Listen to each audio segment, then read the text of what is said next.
so this is what we're going to be working on getting cleaned up and working, well, more or less looking, not working, but looking better than what it is.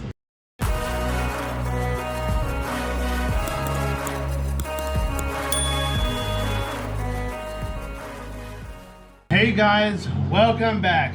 It's been a long time, and I've had a lot of things been going on over the last month or two, and month and a half, whatever, however, and finally been getting around on things to finally be able to start making videos for you guys.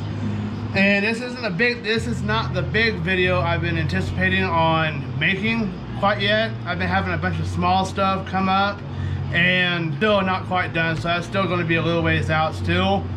So I feel I would at least get this one done for you guys. So let me show you what we got going on here. This is a tradesman 6 1/8 inch point joiner, a bench jointer. It's just simply going to need a little bit of TLC, a little bit of sanding on the deck here. The blades here are going to need to be sharpened up real well.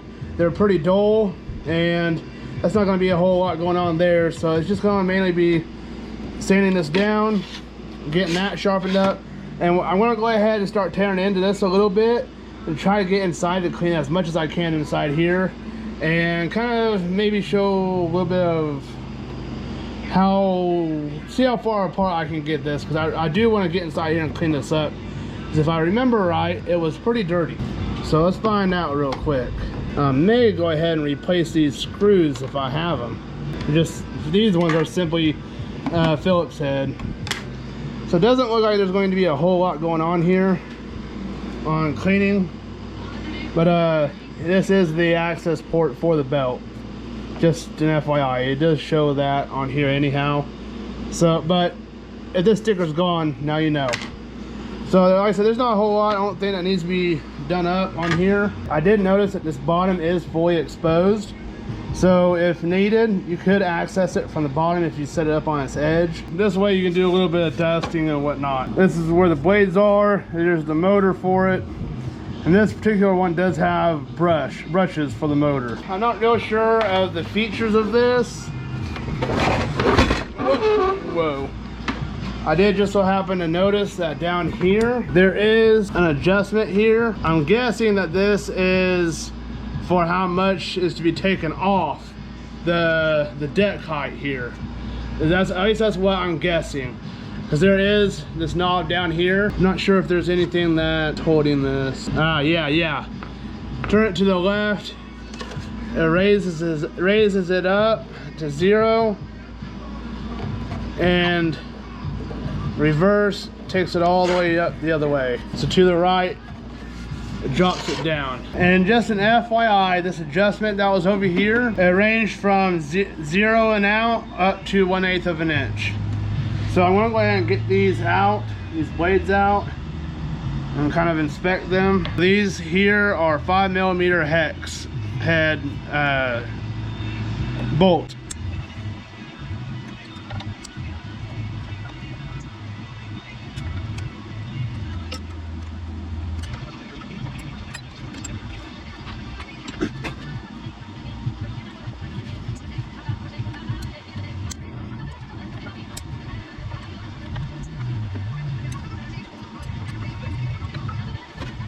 I'm presuming that these might be the original blades to this, and these particular ones are double-sided here, and at least this particular one is very rounded, I could tell. So there's going to be a lot of work to be done to it.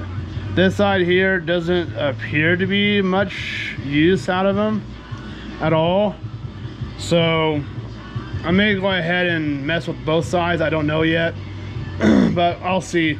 The only thing that it is only 2-bladed, so that's, I don't know, take that as you will. I don't know enough about joiners to know if there needs to be more than 2 blades. I know on my box joiner there is 3 for it, but I know that helical joiners, or even planers, I know are very sought after. But I got this on a deal, so I'm gonna do with what I got, and I'm gonna use the heck out of it. So I'm going to go ahead and get started on sanding here. I'm gonna go ahead and bring this table up and get started. I'm going to be using a PB blaster as a lubricant instead of WD-40, because this just so happened to be what I have on hand. Let's go ahead and get this thing going. So I will be using my orbital sander on this, and I'm just gonna go ahead and do it all with 120 grit pad here.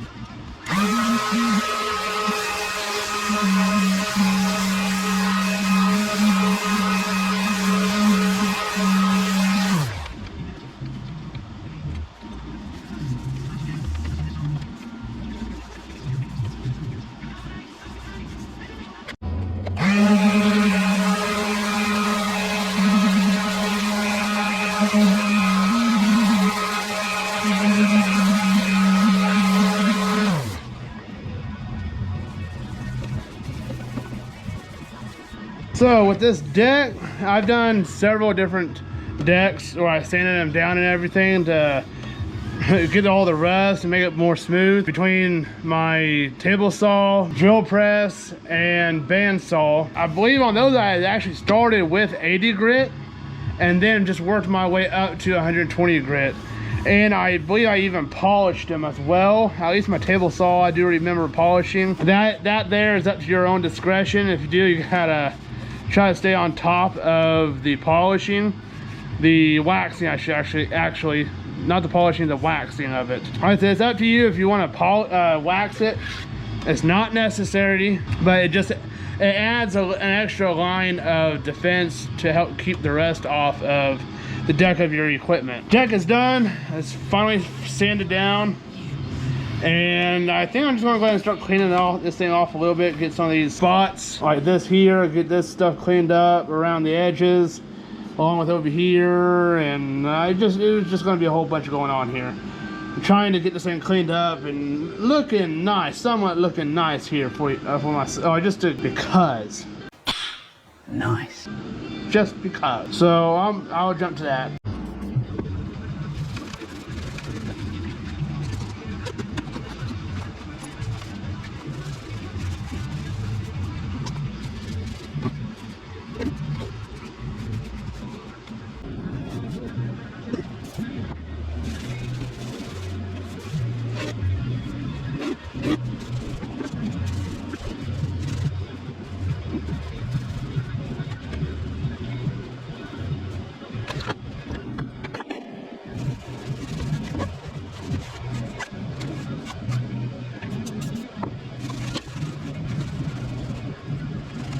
So, if and when you decide to take this back guide of the fence off, make sure you don't lose this little guy, because it rides right on the bottom side of this groove here, and it just simply runs right in there. So just make sure you don't lose that piece whenever you go to take this main screw out for the fence. I got it fairly cleaned that off. I got all the little nooks and crannies still to do up, which I probably should have started that first. So I got a bunch of these I got a couple of these little guys here. So, whoop. And the shell should be pretty well done at that point. And then I got a little bit to do on the fence, but not a whole lot. So it's just a matter of cleaning the metal off here, and there's not a whole lot to that. I think it was about a year ago, I made these little blocks, these little clamps more or less, to hold these whetstones. And I made one for an 8-inch, one for a 6-inch. And these are set up here. Let me get these adjusted in there. So these are double-sided bolts here. One side with coarse, one side with fine. so I can run it through into the wood and still have a nut on the outside to be able to clamp it. I went ahead and also put a little deal on here, a little handle more or less, so I can take it to my vise and put it on my vise and clamp it down. I did this because I was using this to sharpen my blades on the planer, and this will do just as good for my blades for the joiner. So what I'm going to end up doing is, of course, just like a file, just like you would with your ordinary files, no, not files, sorry, your ordinary chisels here, you'll be sharpening it in the same way.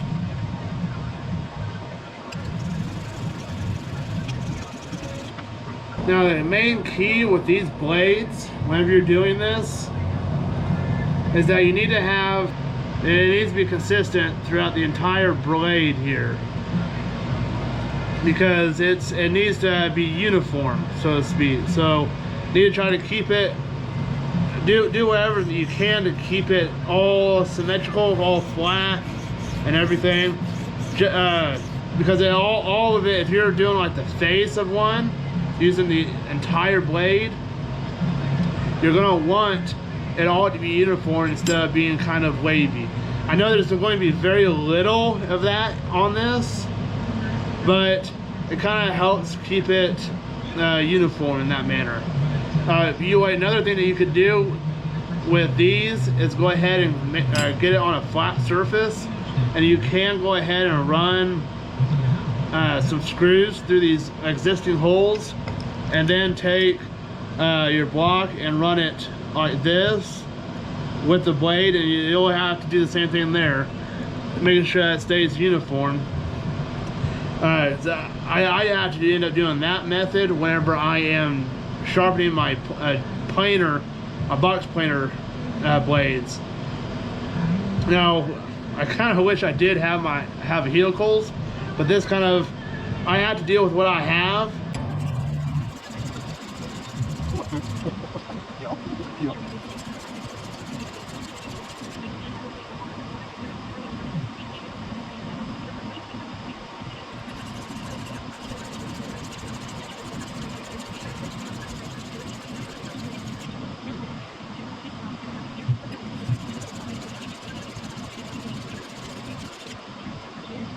Well, turns out that this one was the one that was causing all the ruckus. This one is actually severely damaged, and at least this edge here, I mean, it's bad. So I don't know how well you can tell. I know it's already zoomed in, but this whole edge from about there, yeah, I feel it right in there, maybe all the way down. It drops down, drops down right about here, and stays that way all the way up to the end, and it kicks back up. So I'm going to have to use just this one blade, this one edge here, because this side is just way too bad. I'm going to finish sharpening this thing up. This is the hardest, well, not hardest, this is the longest part of the entire process. I'm doing this by hand because I don't really have another option. But hey, it's relaxing and kind of enjoyable. And I get to enjoy the new lighting. I don't know if you noticed that, but just recently put in new lighting in the shop. So it's a heck of a lot brighter. I actually got lights in this half of the shop now.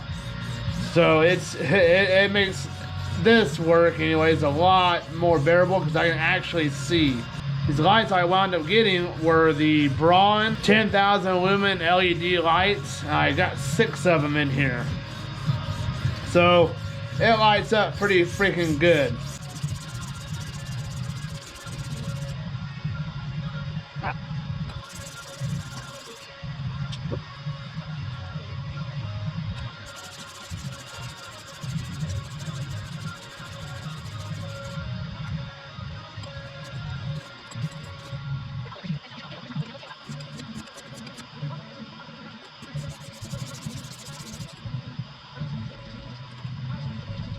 Alright, so I believe that this is going to be as good as it's going to get for now. So it's not a mirror finish, of course. I'm not worried about a mirror finish on these things because you're just going to get torn right back up again. They just got to be sharp. So, man, I just wish this side was better.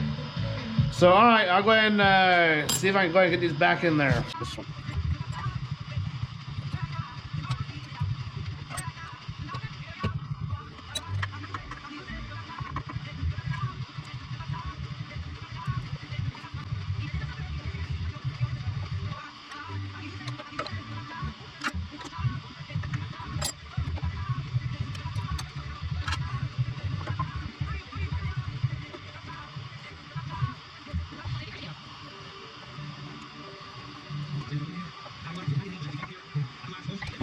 Alright, so this thing is officially done. And this was just a quick and easy one evening project to do up. And it doesn't take much to get these things recovered at all.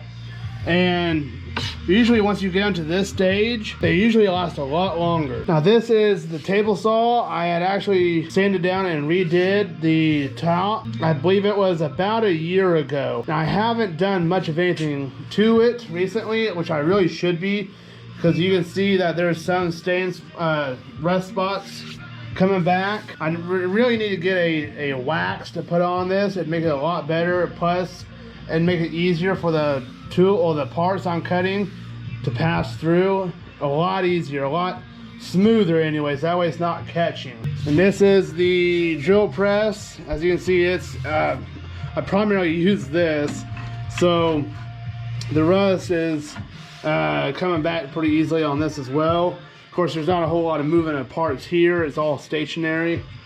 And forgive the mess because I have been all over the place here. But this is the bandsaw, and this is actually maintained a lot better than the table saw and the drill press. And the only spot is right in here at this corner, which if I remember right, this had always been the trouble area of this table, but they maintained very well. I did on all three put a wax, the kind of a car wax is what I put on there. Now that works as long as you maintain it and to it about once every month or so. I'm too lazy for that, so that's kind of why they're in the way that the condition that they are now. I can't remember what the wax was called, but there's a special stuff that you can put on your equipment to help maintain the longevity of keeping the rust off and clean and clear of it. I just cannot remember. I know that stuff works a lot better, and I don't think you have to put it on nearly as often as, say, your car wax, like what I was using them for this stuff. This thing will end up getting used a lot more now, especially since I got it all finished up, because this thing, holy cow, it looks a lot better than what it did beforehand. Especially this deck, because this thing was terrible. So it doesn't take long. As just a simple orbital sander works really easy for this, really well. I mean, works really well for it. I sure hope this helps out on this. And the only bad thing is it takes so long to sharpen the blade. Other than that, it's really not that bad. So hope this helped you guys out a lot. If you want to check out the refurb of the other three that I just showed you, check it out. It'll be in the playlist of I believe it's titled Equipment Refurbishing. Yeah, that's where you'll find the other 3 items. And now this one's going to end up being in there. So I'm going to go ahead and, also, if you want to check out all the socials, they'll be linked down in the description below. I'm going to clean up real quick and then jump onto the video verse. So this video verse is in John chapter 3, verses 31 through 36. It says, "The one who comes from above is above all. The one who is from the earth is earthly and speaks in earthly terms. The one who comes from heaven is above all. He testifies to what he has seen and heard, and yet no one accepts his testimony. The one who has accepted his testimony has affirmed that God is true. For the one whom God sent speaks God's word, since he gives the Spirit without measure. The Father loves the Son and has given all things into his hands. The one who believes in the Son has eternal life, but the one who rejects the Son will not see life. Instead, the wrath of God remains on him." And that's John chapter 4, verses 31 through 36. Thanks for watching, guys, and hope to see y'all in the next one.